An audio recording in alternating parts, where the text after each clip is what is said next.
na pag nag-U-turn is hindi bumabalik.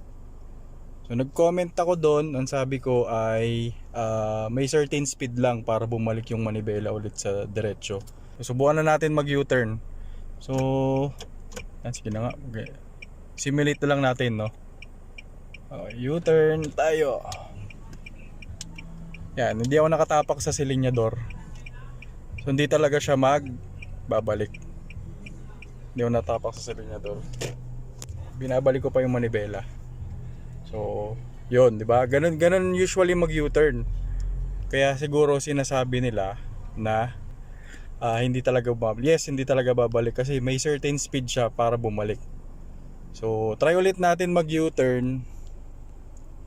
Try ulit natin mag U-turn ng may konting application ng gas or silinyador. Okay, let's go. Yan, ikot, tapos press ng konti. Yun. So meron siyang ikot na bawi kasi nag-a-apply ka na ng speed. U-turn,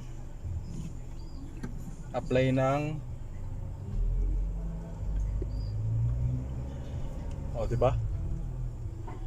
Pag nag-a-apply ka ng speed, ano na siya, bumabalik na rin naman siya.